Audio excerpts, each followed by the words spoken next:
সকলো অৱস্থাতে এতিয়া ভক্তি মেইনটেইন কৰি ৰাখিবলৈ প্ৰয়োজনীয় বস্তুটো কি? সেইটো হৈছে ধৈৰ্য আৰু সহনশীলতা। ধৰ্মৰ ঢেৰ লক্ষণৰ কথা শাস্ত্ৰই কৈছে, যে সত্য, শৌচ, তপ, ক্ষমা, দয়া, সংযম। কিন্তু সত্য, শৌচ, ক্ষমা, দয়া এইবিলাক নিজৰ জীৱনত পালন কৰিবলৈ হ'লে ধৈৰ্য লাগিবনে? সহনশীলতা লাগিবনে? তাৰ স্বয়ং প্ৰমাণ হৈছে আমাৰ ইষ্ট প্ৰভু ভগৱান বিষ্ণু। ভৃগুৰীকে গৈ পেলাই যেতিয়া নাৰায়ণৰ বক্ষত গোৰ মাৰি দিছিলগৈ, আমাৰ মানুহক ঢকা এটা মাৰিলেই গম পোৱা যায় কিমান ধৈৰ্য আছে। জগতৰ ঈশ্বৰৰ বক্ষত গৈ গোৰ মাৰি দিছিলগৈ নহয়। কি ক'লে? প্ৰভু বোলে আপুনি মোৰ কঠিন বক্ষত গোৰ মাৰি দুখ পালে নি? ইমান সহনশীল। আমি যিজনাক ঈশ্বৰ বুলি কৈছো তেওঁৰ ভিতৰতে ইমান সহনশীলতা আৰু ধৈৰ্য প্ৰকাশ পাইছে, হয়নে? আৰু এফালে চাওকচোন হিৰণ্যকশিপু, ইমান এটা ডাঙৰ দৈত্য। দৈত্য বুলি ক'লে কি, যাৰ কোনো কথা শুনিবলৈ ধৈৰ্য নাই, ধৰ্ম কৰ্মত কোনো মতি নাই। কি তেনেহেন দৈত্যয়ো যেতিয়া বোলে ব্ৰহ্মাক উপাসনা কৰিছে, উপাসনা কৰোঁতে এই সোঁ ভৰিটোৰ ওপৰত থিয় হৈ বাওঁ ভৰি ওপৰলৈ তুলি ঊৰ্ধ্ব বাহু কৰি বৃক্ষাসনত ব্ৰহ্মাক উপাসনা কৰিছে। কম ধৈৰ্য লাগিবনে? উঁয়ে ধৰিতো মঙহো সহায় দিছিলগৈ। তেতিয়াহ'লে দৈত্যটোৰ ভিতৰত ইমান ধৈৰ্য ক'ৰ পৰা আহিল? নহয়নে? কিয় আহিল? কাৰণ দৈত্য আছিল যদিও লক্ষ্যটো স্পষ্ট আছিল, যে মোক ব্ৰহ্মাৰ পৰা বৰ লাগে। সেইকাৰণে যিকোনো পৰিস্থিতিতে তেওঁ ইমানখিনি কষ্ট সহি আছিল। এই মাৰ্গটো তেতিয়া আমাৰ কোনোবাখিনিত লক্ষ্যটো স্পষ্ট নহয়। চলিব লাগে কাৰণে আমি কোনোবাখিনিত চলি আছো, কৰিব লাগে কাৰণে কৰি থকা হৈছে। ভগৱত প্ৰাপ্তি এই লক্ষ্যটো আমাৰ স্পষ্ট নহয়। সেইকাৰণে আমি কিছুমান কথা জানোতে আমি সকলো জানো, কোনেওতো বিশেষ কথা কাৰোক বুজোৱাৰ প্ৰয়োজন নাই। সকলোকে ঈশ্বৰে এটা বিবেক শক্তি দিছে, কিন্তু কোনোবাখিনিত আমাৰ পাক লাগি থাকে। কিয় লাগি থাকে? আমাৰ লক্ষ্যটো কোনোবাখিনি স্পষ্ট নাই, হ'ব দে এনেকেই চলি যাওঁ, এনেকুৱা এটা প্ৰৱণতা থাকে। এতিয়া চাওক, কশিপুৱে যেতিয়া লক্ষ্যটো স্পষ্ট আছিল বাবে ইমানখিনি ধৈৰ্য আৰু সহনশীলতা জীৱনত পালন কৰিছে। অসুৰ আছিল যদিও, এতিয়া গোসাঁই ঘৰ সোমালে মহ এটা পৰিলে কিমান ধৈৰ্য আছে মোৰ ওলাই পৰে নহয়, নহয়নে? সেইকণ ধৈৰ্যই যদি মোৰ ওপৰত নাই, মহটো পৰিলে মনলৈ কিবা এটা চিন্তা আহিছে, হ'ব বাদ দে, থৈ এনেকেই থৈ দিওঁ, তেতিয়াহ'লে মই কেনেকৈ এই মাৰ্গটোত আগবাঢ়িব পাৰিম? ধৰ্মৰ সেইকাৰণে ধৰ্মক ধাৰণ কৰিবলৈ হ'লে পোনপ্ৰথম নিজৰ ভিতৰত সহনশীলতা আৰু ধৈৰ্য লাগিব। তেতিয়াহে ভক্তিৰ ভাৱটো সদা বৰ্তি গৈ থাকিব। আৰু এই ভক্তি ভাৱটো পূৰ্বতে সৌনকাদি ঋষিসকলৰো নাছিল। সেইকাৰণে যেতিয়া ৰজা পৰীক্ষিতক কৈ গৈছিল, পোনপ্ৰথমতে গুৰুত্ব এটা নিদিলে নহয়, একাগ্ৰতাই নুশুনিলে নহয়। যেতিয়া ৰজা পৰীক্ষিতে মুক্তি পোৱা দেখিলে, তেতিয়াহে কৈছে যে প্ৰভু, শুকদেৱক কৈছে আমি ইমান গুৰুত্ব দি নুশুনিলো, আকৌ এবাৰ আপুনি কওক, এতিয়া আমি একাগ্ৰতাই শুনিম। বোলে মই আকৌ পুনৰাবৃত্তি নকৰোঁ, তোমালোকে সুতমুনিৰ ওচৰলৈ যোৱা। তেতিয়াহে সুতমুনিক আশ্ৰয় কৰি পেলাই নিমিষাৰণ্যত ভাগৱত শুনিছে। তেতিয়া সেই ভাৱৰ ধৈৰ্যতা আৰু সহনশীলতাই তেওঁলোক বহিছিল। এইখিনিতে আৰু এটা কথা চাবলগীয়া, সৌনকাদি 28,000 ঋষিয়ে এজন মুনিৰ মুখৰ পৰা ভাগৱত শুনিছিল। তেতিয়াৰ দিনততো মাইক্ৰফোন নাছিল। সুতমুনিৰ মাতটো ইমান ডাঙৰ আছিল নে? 28,000 ঋষিয়ে শুনিছিল। অদ্ভুত লাগে নে? সেইখিনিতে বিশ্বাস কৰিব নোৱাৰি যে বক্তা এজন, 28,000 শ্ৰোতা, কেনেকে শুনিব? 100 মানুহে এজন মানুহে ক'লে শুনাটো সম্ভৱ নহয়, 28,000 ঋষি। শ্ৰৱণৰ ৰহস্যটো সেইখিনিতে সোমাই আছে। আমি যে কৈ থাকো শ্ৰৱণ মানে শুনা, হৰি কথা শুনিব লাগে। শ্ৰৱণৰ সাৰ্থকতা কেনেকে প্ৰকাশ পায়? শ্ৰৱণমটো গুৰু পূৰ্বম মননম তদনন্তৰম নিদিধ্যাসন মিত্য তত্ত্ব জ্ঞান অপূৰ্ণ বোধস্য লক্ষণম। মনন যেনেকৈ আজি মই নামঘৰলৈ আহিলোঁ, নামঘৰত মই বহি আছোঁ, বহি থকাৰ পাছতো যদি ভাগৱত পাঠ হৈ আছে তাত মই গুৰুত্ব এটা দিয়া নাই, তেতিয়াহ'লে মোৰতো শ্ৰৱণ হোৱা নাই। আনহাতে কোনোবা এজন ব্যক্তি কিবা এটা কাৰণত গাঁৱৰ নামঘৰতে ভাগৱত পাতিছে, কিবা এটা কাৰণত তেওঁ আহিব পৰা নাই, ইয়াৰ পৰা তেওঁ শব্দও কাণেৰে শুনিব পৰা নাই, কিন্তু মনটো গৈ আছে যে কেনেবাকৈ নামঘৰলৈ যাব পৰা হ'লে। তেওঁ শুনা নাই, কিন্তু তেওঁ মনটো ইয়াত আছে, তেতিয়াহ'লে শ্ৰৱণৰ ফলটো তেওঁ পাব। ইয়ালৈ আহি যদি মই শুনা নাই, তেতিয়াহ'লে মই নাপাওঁ। শ্ৰৱণে তেনেকৈ ক্ৰিয়া কৰে। 28,000 ঋষিয়ে প্ৰত্যক্ষ ৰূপত শুনা নাছিল, অন্তৰ মনেৰে শুনিছিল। অন্তৰ মনটো যদি খোলা আছে, তেতিয়াহ'লে প্ৰত্যক্ষ ৰূপত শব্দবিলাকে কৰ্ণস্পৰ্শ নকৰিলেও হ'ব।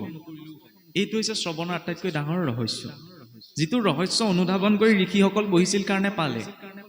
সেইবাবে ভাগৱত মাৰ্গত চাওকচোন, প্ৰথম স্কন্ধ 19টি অধ্যায় ঋষিসকলৰ প্ৰশ্নৰ যেতিয়া কি দেখিলে? জিজ্ঞাসা, জানিবলৈ ইচ্ছা কৰা। ভকাৰম ভাবুকম জ্ঞেয়ম গকাৰম জ্ঞানমুদ্ভৱম অকাৰম বৈষ্ণৱী জ্ঞানম তকাৰম তত্ত্ব ভাবকম। ভাবুকতা আহিলে জ্ঞান আহিব। সেই জ্ঞান কি? বৈষ্ণৱী জ্ঞান। সেই বৈষ্ণৱী জ্ঞানী জীৱক তৰাই নিব। সেই ভাবুকতা অহাৰ লগে লগে কিহৰ প্ৰয়োজন? এজন শাস্ত্ৰ অনুৱৰ্তী গুৰুৰ আশ্ৰয়ৰ। সেইবাবে ব্যাস নাৰদৰ সংবাদ। ব্যাসদেৱ ইমান পণ্ডিত আছিল, কিন্তু তেতিয়ালৈকে এজন শুদ্ধ বৈষ্ণৱৰ আশ্ৰয় কৰা নাই। তেতিয়ালৈকে তেওঁ ভাগৱতৰ তত্ত্ব পোৱা নাই। এই শুদ্ধ বৈষ্ণৱ নাৰদদেৱৰ আশ্ৰয়তে তেওঁ ভাগৱত তত্ত্ব লাভ কৰিছে। ভক্তি মাৰ্গত আগবাঢ়িবলৈ এইকেইটা বাধা আছে, সহজে আগবাঢ়িব নোৱাৰি। কি? জাতি বিদ্যা মহদ্দম্ভ ৰূপ যৌৱনমেৱচ যত্নত স্তুতিবৰ্জিত পঞ্চতৈ ভক্তি কন্তকা। জাতিৰ গৌৰৱ, কুলৰ গৌৰৱ, স্থানৰ গৌৰৱ, মৰ্যাদাৰ গৌৰৱ আৰু ৰূপ যৌৱনৰ গৌৰৱ, এইকেইটা যদি লগত থাকে আগবাঢ়িব নোৱাৰে। ব্যাসদেৱৰ কি আছিল? বিদ্যা আৰু জ্ঞানৰ গৌৰৱ, কিন্তু নাৰদদেৱৰ সন্মুখত প্ৰকাশ কৰা নাই। আমি মানুহ হোৱাহেঁতেন কি বুলি ক'লোহেঁতেন? নাৰদদেৱে যদি ক'লে হেৰিহেঁতেন, তুমি এই 4 বেদ 14 শাস্ত্ৰ লিখিলা, তাতচোন ঈশ্বৰৰ কথা নিলিখিলা। আমি মানুহ হোৱাহেঁতেন ক'লোহেঁতেন, কাক ভুল ধৰিবলৈ আহিছে? 4 বেদ 14 শাস্ত্ৰ মই কৰিলোঁ, আপুনি কেইখন পুৰাণ লিখিছে? ব্যাসদেৱেতো ক'ব পাৰিলেহেঁতেন, নাই কোৱা। একেষাৰতে মান্তি হৈ নাৰদদেৱত আশ্ৰয় হৈছে। সেইকণ কেপাচিটিও লাগে যে একেটা বাক্যতে এজন সৎগুৰুৰ আশ্ৰয়। আৰু সেই আশ্ৰয়ত বিশ্বাসটো লাগিব। এতিয়া ব্যাসদেৱক বিশ্বাসত পতিয়ন যোৱাবিলাকে নাৰদদেৱৰ উপৰি জন্মৰ কথা। ব্যাসদেৱক বিশ্বাসটো জন্মাব লাগিব নহয় যে চোৱা, ভগৱত ভক্তি আচৰণ কৰাৰ কাৰণেও ময়ো ব্ৰাহ্মণৰ ঘৰত কাম কৰা দাসীপুত্ৰহে আছিলোঁ, কিন্তু মই পাৰিষদী তনু পালোঁ এই ভগৱত ভক্তি আচৰণ কৰাৰ কাৰণে। গতিকে তুমিও ইয়াক বিশ্বাসত গ্ৰহণ কৰা। এতিয়া ভাবুকতা আহিলে, আশ্ৰয় লভিলোঁ, বিশ্বাসো আহিলে। কিন্তু সেই ধৰ্ম মাৰ্গত বিশ্বাসটো থকাৰ পাছতো যদি কিবা পোৱাৰ ভাৱনা এটা লৈ আগবাঢ়োঁ, তেতিয়াহ'লে গতিটো কেনেকুৱা হ'ব? অশ্বত্থামাৰ নিচিনা। নহ'লে আপুনিয়ে ভাবি চাওক, কৈ আছিল ব্যাস নাৰদৰ কথা, আকৌ অশ্বত্থামাৰ প্ৰসংগ কিয় পালেগে? নিৰুক্তত অশ্ব শব্দে অহংকাৰকো বুজোৱা হৈছে। অশ্বত্থামাই ভাবিলে ন, মই যদি পাণ্ডৱৰ গোটেই বংশটো নষ্ট কৰি পেলাওঁ, দুৰ্যোধনে তেতিয়া মোক ঢেৰ ধন সোণ সা সম্পত্তি দি বহুত সন্মান কৰিব।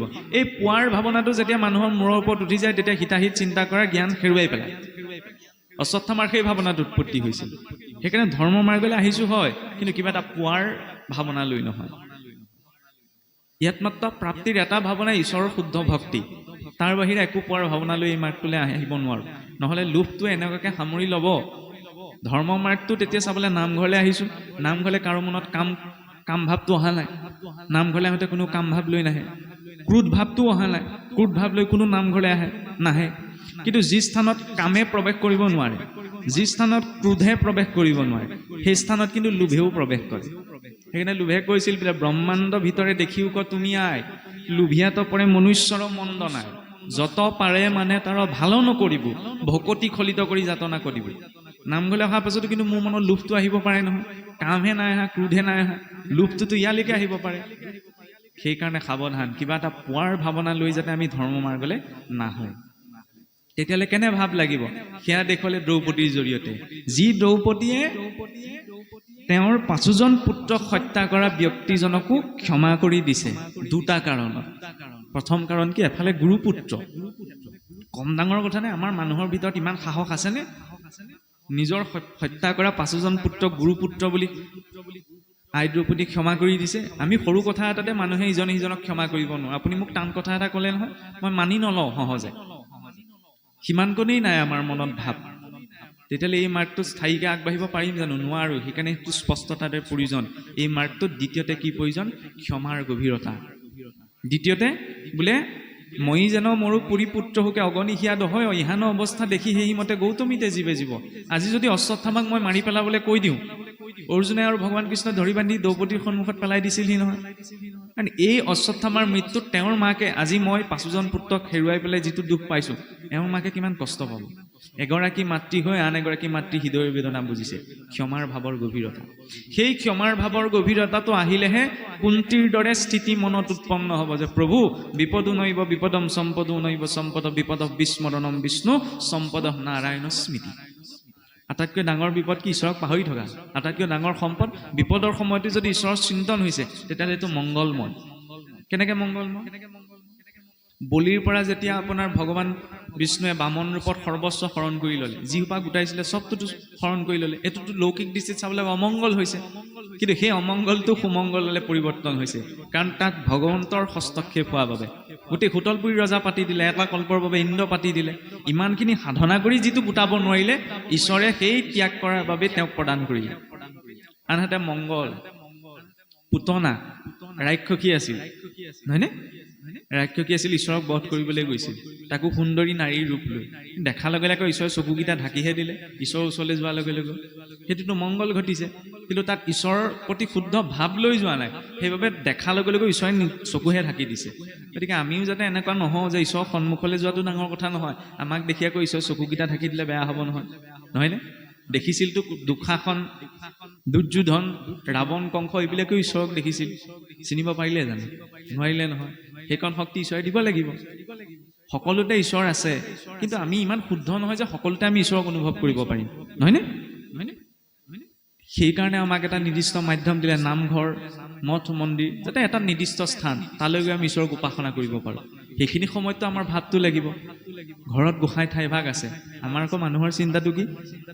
ভাত খাবলৈ হ'লে গোটেইকেইজন যাওঁ নহয়, গোসাঁই ঘৰত চাকি দিবলৈ হ'লে হ'ব, কোনোবা এজনে দিলেই হৈ গ'ল। চাকিত দিয়াজন লাগিলে নিৰ্দিষ্ট হওক, গোসাঁই ঠাইভাগ আছে যেতিয়া গৃহবৰ্তী গোটেইকেইজন লোকে পুৱা গধূলি সেৱাভাগ কৰাটো প্ৰয়োজন, নহয়নে? ভাত খোৱা সময়তে হ'ব, আমুকে খাই দিলে হৈ যাব মোৰ ভাগটো, সেই বুলিতো আমি কেতিয়াও নকওঁ। উপাসনা নিজৰ, আৰু বিনা উপাসনাত ঈশ্বৰক পাব নোৱাৰি। প্ৰমাণ স্বয়ং ভক্ত ধ্ৰুৱ 5 বছৰ বয়সতে ঈশ্বৰক বিচাৰি গৈছে। নাৰদদেৱে লগ পাইছে নহয়, বৈকুণ্ঠৰ পৰাইতো আহিছিল।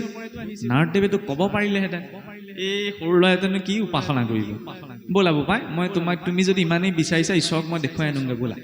নিছে জানো? নাই নিয়া নহয়। বা ঈশ্বৰকো খাটনি ধৰিব পাৰিলেহেঁতেন, প্ৰভু এই সৰু ল'ৰাটোৱে কিনো উপাসনা কৰিব, যোৱাচোন, ইমান ভাৱেৰে তোমাক বিচাৰিছে, দেখা এটা দি থৈ আহাগে।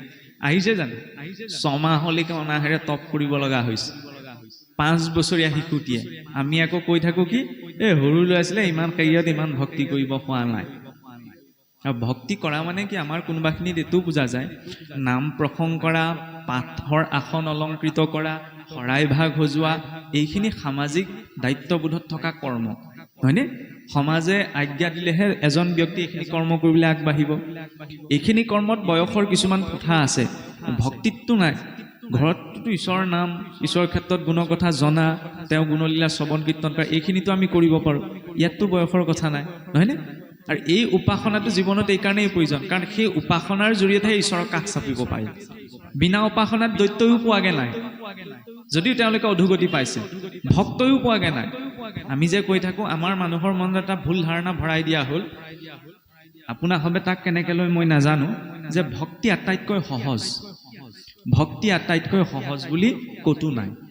ভক্তিক সহজকে ভবা বুলি ভবাৰ কাৰণে, চিন্তা কৰাৰ কাৰণে আমাৰ কি হ'ল, যিটো মই নকৰিব লাগে সেইটো মই কৰি থাকিম, যিটো মই খাব নালাগে সেইটোকে মই খাই থাকিম, ৰাম নামেই শ্ৰেষ্ঠ, যেতিয়া ৰাম নাম লৈ মই তৰি যাম, এনেকুৱা এটা চিন্তা আমাৰ মাজত সোমাই গ'ল। সেইকাৰণে বৰকে আমি সৌ সদাচাৰ, এইবিলাক নীতি নিয়ম ইমান গুৰুত্বতা নিদিওঁ সহজতে। ভক্তি সহজ নহয়। কেনেকৈ সহজ বুলি ক'ব চাওকচোন, ভক্ত প্ৰহ্লাদে 5 বছৰ বয়সতে যিখিনি সহিব লগা হৈছে, আপুনি মই পাৰিমনে? অকণমান দুখ পালে কণা ভগৱানটোৱে মুখে পালেগেনে, সেইকাৰণেচোন ওলায়। ভক্ত ধ্ৰুৱই জম্বুদ্বীপৰ অধিপতি ৰজা উত্তানপাদৰ সন্তান, নিজৰ গৃহ এৰি গুচি যাবলগীয়া হৈছে। এইফালে বিপ্ৰ দামোৰৰ খাবলৈ এমুঠি চাউল নাই, 2-3 দিন নোখোৱাকেই পাৰ হৈ যায়। আমিতো দুবেলা দুমুঠি খাবলৈ পাইছোঁ। কোনোবাই মোক ক'ৰবাত বেয়াকৈ কিবা এষাৰ কৈছে, সপোনতো মোৰ সেইটো মনত থাকিব, আমুকে মোক আমুকত কৈছিল। যিজনা ঈশ্বৰে গোটেই জীৱনটো দি আছে, সেইজনলৈ আকৌ সপোনতো মনত নপৰে নহয়। কিবা এটা কওঁতে, উজুতিটো খাওঁতে, খুন্দাটো খাওঁতে তেওঁলৈ প্ৰথম মনত নপৰে নহয়, বেয়া মাত্ৰাহে ওলায়। আৰু সেইখিনি সময়ত যিটো চিন্তা হৈছে, অন্তিম সময়টোতো সেইটোৱেই মনলৈ আহিব। ইয়ং ইয়ং ভাৱ স্মৰে নিত্যম তৰ্জন্তেব কলেবৰং তং তমেৱতি কন্তে সদা তদ ভাৱ ভাবিত। এতিয়া যিটো ভাৱ চিন্তন হৈ আছে, অন্তিম সময়টো সেইটোৱে আহিব। আজি সেই অনুৰূপতে আমি গতি পাম। উদাহৰণ জ্বৰ ভৰত, ইমান এজন বিৰক্ত যোগী আছিল, ঘৰ সংসাৰ সকলো এৰি দিলে, বনত বাস কৰিবলৈ লাগে। অন্তিম সময়ত হৰিণ পোৱালিটোৰ মুহত মোহগ্ৰস্ত হৈ গ'ল। ইমান যোগী আছিল যিটো হৰিণ ৰূপত জন্ম। আমিতো সাধাৰণ মানুহ, বাক্যটোকে যেতিয়া সংযম কৰিব নোৱাৰে, বাকীখিনি সংযম কেনেকৈ কৰিম? সেইকাৰণে এই চিন্তাটো এই মাৰ্গটোত লাগিব। আৰু ইয়াৰ পাছতে চাওকচোন, তেতিয়াহে ভীষ্মৰ মুখ্য উৎসৱ। ভীষ্ম মৰিছেহে, ভাগৱতক কিহে পালে? এজন মানুহ মৰাটোক মুখ্য উৎসৱ বুলি কৈছে। মানুহ মৰিলে উৎসৱ বুলি হ'ব পাৰে জানো? উৎসৱ পাতো জানো? কিন্তু ভাগৱতৰ ধাৰাৰে এজন ব্যক্তিৰ মৃত্যুটো উৎসৱলৈ ৰূপান্তৰ হ'ব পাৰে। কিদৰে? পিতামহ ভীষ্ম চাওকচোন হৰসজ্জাত পৰিছে। হৰসজ্জাত পৰাৰ 3টা কাৰণ আছে। প্ৰথমটি কাৰণ পিতামহ ভীষ্মই পূৰ্বতে কুৰুকুলক কথা দি থৈছিল যে মই প্ৰাণ গলেও যিকোনো পৰিস্থিতিতে মই কুৰুবংশক পৰিত্যাগ নকৰোঁ। সেইকাৰণে দ্ৰৌপদীৰ বস্ত্ৰহৰণ হোৱাৰ পাছতো তেওঁ বিৰুদ্ধে এষাৰো মাত মাতিব নোৱাৰিল, প্ৰতিজ্ঞাবদ্ধ হৈ আছে। দ্বিতীয়তে সেই দিনাৰ পৰা দুৰ্যোধনৰ পাপেৰে অৰ্জিত পাপ অন্ন যে খালে, সেই পাপ অন্ন খোৱাৰ শৰীৰত নিৰ্মাণ হোৱা এটি ৰক্তৰ টোপাল যেতিয়ালৈকে ওলাই যোৱা নাই তেতিয়ালৈকে পিতামহ ভীষ্মই শৰীৰে নাই। ইমান এজন শ্ৰেষ্ঠ বৈষ্ণৱ, কিন্তু তেওঁ জানে এই সোপা খাই পেলাই থকা শৰীৰটোত মই থাকি এৰিলে মই সদগতি পাব নোৱাৰোঁ। দ্বিতীয় কাৰণ, পিতামহ ভীষ্মই এদিন জীয়াই থাকোঁতে যাত্ৰা পথত গৈ থাকোঁতে সাপ এটাৰ যাত্ৰা পথেদি পাৰ হৈ গৈছিল। খঙতে ধনুৰ আগে ধৰি পেলাই যা তই মৰি থাক বুলি কাঁইটীয়া গছ এজোপালে দিলে দলিয়াই, তাতে সোমাই লৈ পেলাই ধৰফৰাই সেই সাপটো মৰিব লগা হ'ল। সেইবাবেই পিতামহ ভীষ্মৰ হৰসজ্জা। আমি তেতিয়াহ'লে সাধাৰণ মনুষ্যই এইবিলাক চব সাধু কথা, খাব লাগে আৰু জীয়াই থাকিব লাগে, সকলোৰে হিচাপ হ'ব। অকণমান খালি চিন্তা কৰাৰ প্ৰয়োজন। জীৱনত পোৱা নোপোৱা আপুনি ভাবিছেনে, বা মই এইটো ভাবিব পাৰোঁনে? সৃষ্টিখন ইমান ধুনীয়াকৈ চলি আছে, ইয়াৰ ওপৰত কোনো নিয়ন্ত্ৰণ শক্তি নাই। আপোনা আপুনি চলি আছে, ইয়াৰ ওপৰত আছে। আপুনি ময়ে যদি চাওঁ নিজৰ শৰীৰটোতে নিজৰ নিয়ন্ত্ৰণ নাই। কাৰ নিয়ন্ত্ৰণত চলি আছে? এটা দিন বেছিকেও নাপাওঁ, এটা দিন কমকেও নাপাওঁ, ইমান পাৰফেক্টকৈ সৃষ্টি চলাই আছে। অট'মেটিক চলি আছে নে? ইয়াত এটা উচ্চতম বৌদ্ধিক শক্তি আছে যিটোৱে সকলো হিচাপ ৰাখিছে।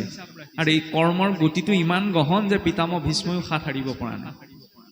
তৃতীয় কাৰণ, পিতামহ ভীষ্মটো ইচ্ছামৃত্যুৰ অধিকাৰী আছিল। হৰসজ্জাত পৰোঁতেচোন মৰি থাকিব পাৰিলে, নাই পৰা। কাৰণ হৰসজ্জাত পৰিছে তেওঁ দক্ষিণায়ন কালত। বছৰেকত আমাৰ 2টা অয়ন থাকে নহয়, যেতিয়া মকৰ সংক্ৰান্তি। আৰু আমাৰ অসমীয়া মানুহৰ উৎসৱবিলাকো চাওকচোন, ইমান সুন্দৰ শাস্ত্ৰসন্মত বিজ্ঞানসন্মত। আমি মাঘ বিহু কেতিয়া পাতোঁ? এই সূৰ্যৰ মকৰ সংক্ৰান্তিত, নহয়নে? সূৰ্য তেতিয়া মকৰ ৰাশিত প্ৰৱেশ কৰাৰ লগে লগে উত্তৰায়ণ গতি আৰম্ভ হয়। প্ৰথম ছমাহ দেৱতাসকলৰ দিনৰ সময়, পাছৰ ছমাহ দক্ষিণায়ন কাল, ৰাতিৰ সময়। কেনেকৈ? আমি আছোঁ ভূলোকত, দেৱতাসকল আছে কি সুৰলোকত। ইয়াত এবছৰে দেৱতাসকলৰ এদিন হয়। কেনেকৈ? আজি বিজ্ঞানীও এই কথা প্ৰমাণ কৰিলে নহয়। মহাকাশলৈ যে মহাকাশ চাই গ'লে উপগ্ৰহসমূহ পঠায়, উপগ্ৰহসমূহ মহাকাশত ওপৰলৈ গৈ থাকোঁতে সময়ৰ গতি কমি যায়। সকলো স্থানতে সময়ৰ গতি একেই নহয়, আপেক্ষিক। তেতিয়া আমি আছোঁ ক'ত? ভূলোকত, দেৱতাসকল আছে সুৰলোকত। অন্য জীৱই শৰীৰ এৰিলে ঊৰ্ধ্বদৈহিক যাত্ৰা কৰিব নালাগে। সেইকাৰণে সিহঁতৰ ধৰি লওক কুকুৰ মেকুৰী মৰিলে কোনেও সকাম নাপাতে, পিতৃ মাতৃ কৰ্ম নকৰে। কিন্তু মনুষ্যৰ আছে। কিছুসকলে আকৌ এইটো কয় যে ধৰি লওক এই মৰা গৰু যিদৰে বোলে গাখীৰ নিদিয়ে, এই পিছত এই পিতৃ মাতৃৰ সৈতে মৃতকৰ হৈ কাম কৰি কোনোবেলে লাভ নাই। এই কথাটো কিন্তু সম্পূৰ্ণ ৰূপত ভুল। কেনেকৈ ভুল? মোৰ পিতৃ মাতৃ যদি ঢুকাই যায়, তেতিয়াহ'লে মৰা গৰুজনীৰ লগত মই তুলনা কৰিব পাৰিম নি? নোৱাৰোঁ নহয়। তেতিয়াহ'লে এই কথাটো প্ৰয়োজন মান্যতা আছে জানো? নাই। অন্য জীৱই ঊৰ্ধ্বদৈহিক যাত্ৰা কৰিব নালাগে, কিন্তু মনুষ্যই লাগে। আৰু সেই মনুষ্য ঊৰ্ধ্বদৈহিক যাত্ৰা কৰাৰ বাবে কাৰোবাৰ ঘৰলৈ যোৱাৰ প্ৰশস্ত সময় কি? দিনৰ বেলা। ৰাতি 12টা বজাত গৈ যদি দৰ্জা টকটকনি দিয়া, কোনে দৰ্জা খুলি দিব? গতিকে শৰীৰৰ উত্তম সময় কি? উত্তৰায়ণ বেলা, দিনৰ সময়। দেৱতাসকলে দিনৰ সময় সহজে ঊৰ্ধ্বদৈহিক যাত্ৰা কৰিব পাৰিব। সেইকাৰণে ভাগৱতত আৰম্ভণিৰ পৰা ৰজা পৰীক্ষিতো কেনি মুখ কৰি বহিছে? উত্তৰ দিশলৈ। বিদুৰো গৈছে উত্তৰ দিশলৈ, মৈত্ৰেয়ো গৈছে উত্তৰ দিশলৈ, পঞ্চপাণ্ডৱো গৈছে উত্তৰ দিশলৈ, উদ্ধৱো গৈছে উত্তৰ দিশলৈ। উত্তৰ দিশত এনেকুৱা কি আছে? কাৰণ আমাক উত্তৰায়ণ গতি লাগে। আৰু এই উত্তৰায়ণ গতিৰ প্ৰসংগৰ পাছতেই আপোনাৰ কি প্ৰসংগ আহিছে? ধৰ্ম পৃথিৱীৰ সংবাদ, ৰজা পৰীক্ষিতৰ কলি নিগ্ৰহ। এতিয়া ইমানখিনি কথা জানিলোঁ, বুজিলোঁ। আমিতো কলিযুগৰ মনুষ্য, সেইকাৰণে আমি অকণমান বিশেষ সতৰ্কতা জীৱনত পালন কৰিব লাগিব। সেই সতৰ্কতাটো কি দেখুৱালে? ৰজা পৰীক্ষিতে দিয়া কলিক স্থানকেইটা, এইকেইটাতো আমি সকলোৱে জানো। কিন্তু চাওকচোন, জোৱা, পাশা, মদ্যপান, এই এতিয়া অলপ দিন আগতে যে দৌল উৎসৱ হৈ গ'ল, আমাৰ গুৱাহাটীখন মহানগৰীতে 800 কোটি টকাৰ সুৰা বিক্ৰী হ'ল। কোনে খালেহি? পাকিস্তানী, বিহাৰী, মাৰোৱাৰীয়ে খালেহি নি? আমাৰ মাজৰ মানুহেতো খালেগৈ। চিন্তাটো যদি সেইটো হয়, তেতিয়াহ'লে উপায় নাই। আগতে ইমান অসুৰেও মদ খোৱা নাছিল যিমান আজিকালি কিছুমান মানুহে খায়। কেঁচুৱাটোৱে জীৱনত চেষ্টা কৰে আপোনাক যেনে তেনে বগাই বগাই খোজকেইটা পোন কৰিবলৈ। এইজনে যদি শিক্ষিত হৈ পেলাই খোজ বেকা হোৱা কিবা এটা খাইছে, লেবা থেবা মাতেৰে কেঁচুৱাটোৱে অন্ততঃ মা বুলি ক'ব বিচাৰিছে, এইজনে আকৌ জিভা পাক খোৱা কিবা এটা খাইছে। ধৰ্ম হৈছে অধৰ্ম হৈছে পাছলৈ থৈছোঁ, মানুহৰ ওপৰত চিন্তাটো কি থাকিল বাৰু? ৰজা পৰীক্ষিত সেইকাৰণে বহুত ভাবি চিন্তি কলিক থাকিবলৈ স্থান দিছিল। মদ্যপান, জোৱা, পাশা, জুৱা খেল আকৌ কি এই তাচপাত লৈ খেলে যে আজিকালি ক'ৰবাত কাৰোবাৰ ঘৰত কিবা এটা পাতিলে কোনোবা দুজনমানক দেখা যায় তাচপাত দুখিলামান লৈ বহিলে সেইখনো জুৱা খেলে দেৱালীৰ সময়ত ঘৰখনত চাকি এগছ নজ্বলাব পাৰে এই চকৰি খেল নহয়নে পইচা লগাইগে যে সেইখনো জুৱা খেলে সেইবিলাক আমাৰ উৎসৱৰ আমাৰ সংস্কৃতি নহয় ক'ৰ পৰা আমাৰ কিছুমান মানুহে এইবিলাক টানি আনিলে ক'ব নোৱাৰো যাক প্ৰবঞ্চনা কৰা হৈছে যাক ঠগি পেলাই জীৱনলৈ কিবা এটা অনা হৈছে সেইটো ফল জীৱনত উল্টাই নাপাম নে পদাৰ্থ বিজ্ঞানতে সূত্ৰ আছে প্ৰতিটো ক্ৰিয়াৰে সমান আৰু বিপৰীতমুখী প্ৰতিক্ৰিয়া থাকে এইটো জীৱনতো প্ৰযোজ্য জীৱনত যি কৰিছো তাৰ সমান আৰু বিপৰীতমুখী প্ৰতিক্ৰিয়া পাম আনক 10 টকাৰ নামত 100 টকা ঠগি আহিলো নহয় সেইটো জীৱনত হিচাপ ধুনীয়াকৈ কৰিব হিচাপ নিকাচ কৰাত বৰ ঠিক নহয় যোগ অংক বিয়োগ অংক পূৰণ হৰণ এইবিলাকতে পাৰফেক্ট নহয় জীৱনৰ অংক কৰাটো ঈশ্বৰ বৰ ধুনীয়া এইবিলাক হিচাপ কৰিবই সেইকাৰণে অন্ততঃ যি স্থানত বেয়াটো আছে তাৰ পৰা আঁতৰি থাকিব লাগে যি স্থানত প্ৰাণী হিংসা হ'ব মাছ মহৰ কথা বৰকে নকওঁ ৰাইজে খুব বেয়া পায় ছ'চিয়েল মিডিয়াত একদম জাৰি থাকে বুজিছেনে খোৱা নোখোৱাটো নিজৰ কথা কিন্তু অন্ততঃ এইটো চিন্তা মই কৈছো আনে কৈছো এইটো জৰুৰী নহয় আনৰ পৰিয়াল এটা যদি জিভাখনৰ কাৰণে নষ্ট কৰা হৈছে সেইটো কিন্তু মই জীৱনত ভুগিব লাগিব মই নালাগে ঋষিমুনিসকলে ভোগ কৰি থৈ গৈছে চতুৰ্থত প্ৰসংগ এটা প্ৰাচীন বৰ্হিৰ ৰজাই বহু পশু হত্যা কৰিলে নাঙৰে আহি গ'লে বুলি সেই ওপৰলৈ চোৱা দা কটাৰিলৈ গোটেই সোপা ৰৈ আছে এতিয়া যাবা হিচাপ বৰাবৰ কৰি পেলাব সেইবিলাক নেদেখা সময়ৰ কথা মানি লৈছো নেদেখো বুলি কিন্তু জীৱনত প্ৰতিফলন হ'ব কিবা এটা দুখ ৰূপত সামাজিক দুখ ৰূপত মানসিক দুখ ৰূপত পুত্ৰ ভাৰ্যা ইষ্ট মিত্ৰ কুটুম্বৰ পৰা দুখ ৰূপত কাৰণ মই আনৰ এটা পৰিয়াল নষ্ট কৰিছো সেইটোত আমাৰ অধিকাৰ নাই আৰু ইয়াৰ পাছতে ক'ত স্থান দিলে চাওকচোন গৃহস্থৰ পঞ্চশুনা পাপ নিবৃত্তি হৈ যায় ঈশ্বৰৰ নাম কীৰ্তনত কাৰণ নাজানি বস্ত্ৰ পৰিধান কৰোঁতে ধৰি লওক পানী তোলোতে ঢেঁকীত ধান বান্ধোতে এইবিলাক ব্যৱস্থাবোৰ আজিকালি কমিছে পানী তোলোতে ঘৰ সাৰোতে কিছুমান সূক্ষ্ম জীৱ নষ্ট হয় গতিকে এই ইয়াৰ পাপটো নিবৃত্তি ক'ত হ'ব ঈশ্বৰৰ নাম কীৰ্তন কিন্তু কলি তাতো মান্তি নহ'ল শেষত ক'ত স্থান দিলেগৈ বোলে সীমাত থাকিবি পৰীক্ষিতটো বৰ টেঙৰ আছিল থাকিবলৈ কেনেকুৱা স্থানত দিছে বোলে সীমাত এতিয়া হিন্দুস্তান পাকিস্তানৰ পৰা ককাই ভাইলৈকে কেতিয়াবা সীমাটোক লৈতো দম নোপোৱা দেখা যায় এফালে ভাতৃপ্ৰেম চাওক হিৰণ্যাক্ষক যেতিয়া বধ কৰি থৈ গ'ল নাৰায়ণে তেতিয়াৰ পৰাহে কশিপুৰৰ বাবে নাৰায়ণ শত্ৰু হৈ পৰিল মোৰ ভাতৃক বধ কৰি থৈ গ'ল সেইকাৰণে ভাতৃ হত্যাৰ প্ৰতিশোধ ভাতৃৰ প্ৰতি ইমান স্নেহ যে ঈশ্বৰৰ বিৰুদ্ধে অস্ত্ৰ তুলিলে এতিয়া ভাতৃপ্ৰেম বোলে একে ককাই ভাই মাত বোল নাই নহয় বোলে কেলে এই মাটি বাৰীৰ লগত লাগি অসুৰৰো ইমানকণ মেনাৰ্ছ আছিল যে ভাতৃ স্নেহটো কেনেকুৱা হ'ব লাগে মই যদি ককাই ভাইৰ মাজতে মিলা প্ৰীতিৰে থাকিব জনা নাই শিকা নাই তেতিয়া মই সমাজত মই বহু কথা কৈ বহু কথা আচৰণ কৰি কি লাভ নিজৰ ভেটিটোতো ঠিক কৰিব লাগিব বোলে এইবিলাক কথা ভাষণতহে ভাল লাগে আচলতে পালেহে গম পাবা সেইটোৱে ঠেলি ঠেলি একদম বোলে মোৰ হিমাখাল আনি ভেটিত লগালি মই কি একো নকম নি নক'বচোন তেওঁ আপোনাৰ ভেটিহে ঠেলিছে ঈশ্বৰে বংশ ঠেলি দিব অকণমান ধৈৰ্য ধৰিব লাগে তেওঁৰ প্ৰতি বিশ্বাস আমি যে কৈ থাকোঁ বিশ্বাসে মিলয় হৰি তৰ্কে বহু দূৰ বিশ্বাস কৰিবলৈ ধৈৰ্যটোতো লাগিব একেদিনাই ফলটো নিদিয়ে নহয় মানুহে দিয়া বেজীটো অকণমান বিষাই ভাল হৈ যায় ঈশ্বৰে দিয়া বেজীটো আকৌ ৭ম পুৰুষলৈকে থাকি যায় নহয়নে সেইকাৰণে তেওঁ বেজীটোলৈ বেছিকৈ আশা কৰিব লাগে আৰু ইয়াৰ পাছত শেষত ক'ত স্থান দিলেগৈ সুবৰ্ণ গৃহস্থৰ ঘৰখনৰ এক ৰতি কোন হ'লেও সেইকাৰণে ঈশ্বৰক প্ৰদান কৰা প্ৰয়োজন এইটো নহয় যে ঈশ্বৰক দিলে আপোনাৰ সোণপানী চৰাই দিলে হ'ব নিজলে আকৌ সোণৰ আঙুঠি নেকলেছডাল মানে একদম পিয়ৰ সোণ লাগিব ঈশ্বৰক দিলে সোণপানী চৰাই দিলে হ'ব ৰূপপানী চৰাই দিলে হ'ব নামঘৰতহে দিম মই এইটো কোৱা নাই যে নামঘৰত কোনোবাই সোণৰ ফুল ৰূপৰ ফুল দিয়ক কিন্তু যি ৰূপত দিছোঁ যদি দিছোঁ শুদ্ধ ৰূপত দিব লাগে নহয় জানো ঈশ্বৰে দিছে কাৰণে ইমানখিনি হৈছে যদি দিছোঁ তাত কপটতাটো থাকিব নালাগে আৰু কলিৰ প্ৰভাৱত আহিলে গতিটো কি হয় প্ৰমাণচোন স্বয়ং ৰজা পৰীক্ষিত জৰাসন্ধৰ সোণৰ মুকুটটো পিন্ধাৰ কাৰণে ইমানখিনি গতি হ'লগৈ সমীক মুনিৰ ডিঙিটোত মৰা সৰ্প দাঙি থৈ আহিলে শৃংগী মুনিয়ে তেতিয়া অভিশাপ দিছে নহয় এতিয়া সেইখিনিতে আৰু এটা কথা চাবলগীয়া শৃংগী মুনিয়ে এইটো ভাবিতো অভিশাপ দিয়া নাছিল সপ্তদিনত তক্ষকে দংশক বুলি যে পৰীক্ষিতক এতিয়া মই অভিশাপ দিম পৰীক্ষিতে এতিয়া মুক্তি পাবলৈ শুকদেৱৰ ওচৰলৈ যাব শুকদেৱে ভাগৱত কওঁতে তেওঁক 7 দিন সময় লাগিব গতিকে 7 দিনৰ পাছত মৰিবলৈ মই অভিশাপ দিম এইটো ভাবি অভিশাপ দিছিল জানো ইমান যদি খং উঠিছিল আজিয়ে মৰি থাক বুলি নকলে কেলে 7 দিনৰ পাছত মৰিবলৈ অভিশাপ দিলে কাৰণ জীৱৰ জন্ম 7টা দিনৰ ভিতৰতে মৃত্যু 7টা দিনৰ ভিতৰতে আপুনি মই গতি পালেও 7টা দিনৰ ভিতৰতেই পাম অধোগতি পালেও 7টা দিনৰ ভিতৰতেই পাম পৰীক্ষিতৰ ওচৰত যিদৰে 7টা দিন আছিল আপোনাৰ মোৰ জীৱনতো গতি অগতি পোৱাৰ বাবে 7টা দিনেই আছে আমি পৰীক্ষিত হ'ব নোৱাৰো, কিন্তু ভাগৱতৰ মাৰ্গত পৰীক্ষিতৰ ভাৱতেই আগবাঢ়িব লাগিব। কিদৰে পৰীক্ষিতৰ ভাৱত? যি পৰীক্ষাৰ্থীও যি পৰীক্ষকো। বাহ্যিক জগতখনত এই দুইটা বৈশিষ্ট্য এজনত থকা সম্ভৱ নহয়। পৰীক্ষাৰ্থীজন কেতিয়াও পৰীক্ষক নহয়, পৰীক্ষকজন বেলেগ। কিন্তু আধ্যাত্মিক জগতত এই দুইটাই বৈশিষ্ট্য নিজৰ ভিতৰত লাগিব। পৰীক্ষাৰ্থী কিহৰ? জন্ম মৃত্যু জৰা ব্যাধি, এইটো এটা পৰীক্ষা। এইটো পৰীক্ষা আমি সকলোৱে দি আছো, পাছ কৰোঁ নকৰোঁ নিজৰ কেপাবিলিটিৰ কথা। আৰু একোজন পৰীক্ষক, কি ভাল কি বেয়া, কি শুদ্ধ কি অশুদ্ধ, এইখিনি নিজে বিচাৰ কৰিব লাগিব শাস্ত্ৰৰ আধাৰত, অশাস্ত্ৰৰ আধাৰত নহয়, নহয়নে? আৰু এই পৰীক্ষিতৰ ভাৱতে আগবাঢ়ি যেতিয়া ৰজা পৰীক্ষিতে 7 দিনৰ পাছত তেওঁ মৃত্যু হ'ব বুলি গম পাইছে, তেতিয়াতো আমি সকলোৱে জানো শুকদেৱৰ ওচৰলৈ গৈছে। কিন্তু শুকদেৱৰ ওচৰলৈ প্ৰত্যক্ষ ৰূপত যোৱা নাই।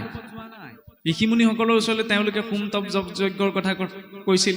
তেতিয়া ৰজা পৰীক্ষিতে ভাবিলে যে 7টা দিনত মই ইমানখিনি কৰা সম্ভৱ নহয়, গতিকে মোক সহজ পথ এটা লাগে, যিটোৰ জৰিয়তে মানে সহজে ঈশ্বৰৰ প্ৰতি মোৰ ভাৱ উৎপন্ন হয়। তেতিয়া তাকে চিন্তা কৰি কিন্তু ৰজা পৰীক্ষিতে শুকদেৱক বিচাৰি যোৱা নাই। গংগাৰ পাৰতে কুশৰ আসন পাৰি পেলাই আচমন কৰি পেলাই বহিছে, তেনেকুৱাতে তেওঁৰ সন্মুখলৈ আগমন ঘটিছে শুকদেৱৰ। ভক্তি মাৰ্গত এইটো বিশ্বাস কৰা হয় বা এইটো প্ৰমাণ, যদি ভক্তজনে অন্তৰৰ পৰা কিবা এটা প্ৰত্যক্ষ ৰূপত বিচাৰে, তেতিয়া তেওঁ বেলেগত বিচাৰি যাব নালাগে, ঈশ্বৰে সেইটো জীৱনত উপলব্ধ কৰাই দিয়ে।